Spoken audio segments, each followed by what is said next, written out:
ನಮಸ್ಕಾರ ಸ್ನೇಹಿತರೆ, ನನ್ನ ಚಾನಲ್ಗೆ ನಿಮ್ಮೆಲ್ಲರಿಗೂ ಸ್ವಾಗತ. ಜಿರಳೆಗಳು ಪದೇ ಪದೇ ಮನೆಯಲ್ಲಿ ಇರೋದಂತೂ ಗ್ಯಾರಂಟಿ. ಇದರಿಂದ ಆಗುವಂಥ ಇನ್ಫೆಕ್ಷನ್ಸ್ ಅಂತೂ ನಿಮಗೆಲ್ಲ ಗೊತ್ತಿರೋ ಹಾಗೆ ಫುಡ್ ಪಾಯ್ಸನ್ ಮೊದಲಿಗಾಗೋದೇ ಫುಡ್ ಪಾಯ್ಸನ್ನು. ಈ ಜಿರಳೆಗಳು ಊಟದ ಆಹಾರದಲ್ಲಿ ಅಥವಾ ತಿನ್ನೋ ತಾಟಿನಲ್ಲಿ ಏನಾದರೂ ಅಡ್ಡಾಡಿದರೆ ಮುಗಿದು ಹೋಯಿತು, ಫುಡ್ ಪಾಯ್ಸನ್ ಆಗೋದಂತೂ ಗ್ಯಾರಂಟಿ. ಅದರಲ್ಲಿ ಜಿರಳೆಗಳು ಯಾವ ರೀತಿ ಅಂತಂದರೆ, ಒಂದಲ್ಲದೆ ನೂರುಗಳು ಮೊಟ್ಟೆಗಳನ್ನು ಇಟ್ಕೊತ ಹೆಚ್ಚು ಜಿರಳೆಗಳಾಗ್ತಾನೆ ಹೋಗ್ತವೆ ಹೊರತು ಕಮ್ಮಿ ಆಗೋದಿಲ್ಲ. ಹಾಗಿದ್ರೆ ಬನ್ನಿ, ಇವತ್ತು ಒಂದು ರೆಮಿಡಿನ ತೋರಿಸ್ಕೊಡ್ತಾ ಇದ್ದೀನಿ. ಯಾವುದೇ ರೀತಿಯಾದಂಥ ಹೊರಗಡೆ ಹೋಗಿ ದುಡ್ಡು ಖರ್ಚು ಮಾಡೋದು ಬೇಕಾಗೋದಿಲ್ಲ, ತುಂಬ ದುಡ್ಡು ಕೊಟ್ಟು ತರುವಂಥ ಐಟಮ್ಸ್ಗಳು ಬೇಕಾಗೋದಿಲ್ಲ. ಮನೆಯಲ್ಲೇ ಇರುವಂಥ ಸಿಂಪಲ್ಲಾಗಿ ಮಾಡ್ಕೊಳ್ಳಿ. ನೀವೇನಾದರೂ ಮನೆ ಶಿಫ್ಟ್ ಮಾಡ್ತಾ ಇದ್ದೀರಾ ಅನ್ನೋ ಹಾಗಿದ್ರೆ, ಅಥವಾ ಹೊಸ ಮನೆಗೆ ಹೋಗ್ತಾ ಇದ್ದೀರಾ ಅನ್ನೋ ಹಾಗಿದ್ರೆ, ಇಲ್ಲ ತುಂಬ ಹಳೆಯ ಕಾಲದ ಮನೆ ಇದೆ, ತುಂಬ ಜಿರಳೆಗಳಿದ್ದಾವೆ ಅನ್ನೋ ಹಾಗಿದ್ರೆ ಈ ಒಂದು ರೆಮಿಡಿನ ಟ್ರೈ ಮಾಡಿ. ಫಸ್ಟ್ ಟೈಮ್ ಏನಾದರೂ ಮಾಡ್ತಾ ಇರೋ ಹಾಗಿದ್ರೆ ಜಿರಳೆಗಳೇನಿದ್ದಾವೆ ಜಲ್ದಿ ರಿಸಲ್ಟ್ ಕೊಡುತ್ತೆ. ಹಾಗೆ ಪದೇ ಪದೇ ಮಾಡೋಕ್ಕೆ ಹೋದಾಗ ಏನಾಗುತ್ತೆ, ಇದರ ರಿಸಲ್ಟ್ ಏನಿದೆ ಸ್ವಲ್ಪ ಕಮ್ಮಿ ಆಗುತ್ತಾ ಹೋಗುತ್ತೆ. ಈಗ ನೋಡಿ, ಫಸ್ಟ್ ಬಂದುಬಿಟ್ಟು ನಾನಿಲ್ಲಿ ಬೇಕಿಂಗ್ ಸೋಡಾನ ತೊಗೊಂಡಿದ್ದೀನಿ. ಬೇಕಿಂಗ್ ಸೋಡಾ ಒಂದು ಅರ್ಧ ಸ್ಪೂನ್ ಆಗುವಷ್ಟು ತೊಗೋಬೇಕು. ನೆಕ್ಸ್ಟ್ ಬಂದುಬಿಟ್ಟು ಒಂದು ಅರ್ಧ ಟೇಬಲ್ ಸ್ಪೂನ್ ಆಗುವಷ್ಟು ಬೇಕಿಂಗ್ ಸೋಡಾಕ್ಕೆ 1 ಸ್ಪೂನ್ ಆಗುವಷ್ಟು ನಾನಿಲ್ಲಿ ಉಪ್ಪನ್ನು ತೊಗೊಂಡಿದ್ದೀನಿ, ಸಣ್ಣ ಪುಡಿ ಉಪ್ಪನ್ನು ತೊಗೊಂಡಿದ್ದೀನಿ. ಈಗ ಎರಡಕ್ಕೂ ಕೂಡ ಚೆನ್ನಾಗಿ ಕಲಿಸಿದ ಮೇಲೆ ಇದಕ್ಕೆ ನಿಂಬೆಹಣ್ಣಿನ ರಸನ ಹಾಕ್ಕೊತಾ ಇದ್ದೀನಿ. ನಿಂಬೆಹಣ್ಣಿನ ರಸ ಏನಿದೆ ನೋಡಿ, ಇದರಲ್ಲಿ ಸಿಟ್ರಿಕ್ ಆ್ಯಸಿಡ್ ಜಾಸ್ತಿ ಇರುತ್ತೆ.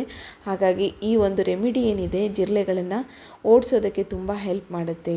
ನೋಡಿ, ಇವಾಗ ಇದಕ್ಕೆ ಮೇನ್ ಇಂಗ್ರೀಡಿಯೆಂಟ್ ಏನಪ್ಪ ಅಂತಂದರೆ, ಇಲ್ಲಿ ಡೆಟಾಲ್ ಹಾಕ್ಕೊತಾ ಇದ್ದೀನಿ. ಊಟದ ಆಹಾರದ ಹತ್ತಿರ ಬರಬಾರದು.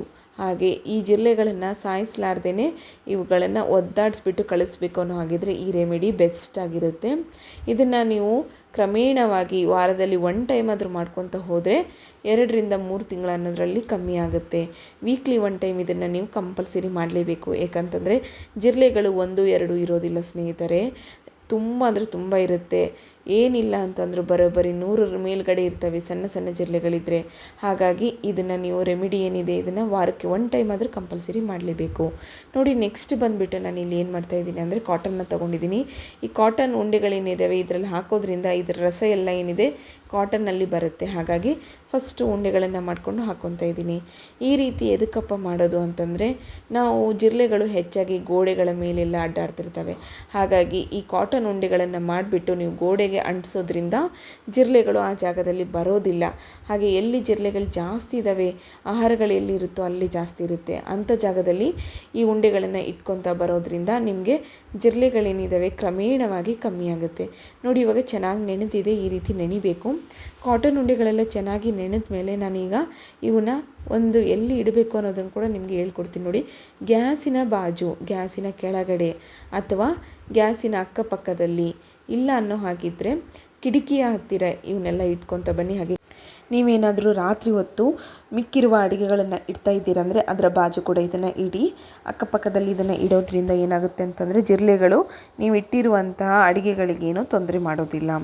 ನೆಕ್ಸ್ಟ್ ನೋಡಿ, ಈಗ ನಾನು ನಿಮ್ಗೆ ಹೇಳಿದ್ನಲ್ವ ಮೊದಲಿಗೆ ಮೂಳೆಗಳೆಲ್ಲ ಎಲ್ಲಿರುತ್ತೆ ನೋಡಿ, ಅಂತಲ್ಲೆಲ್ಲ ಕೂಡ ನಾವು ಈ ಗೋಡೆಗಳಿಗೆಲ್ಲ ಆರಾಮ್ಸೆ ಅಂಟಿಸ್ಬೋದು.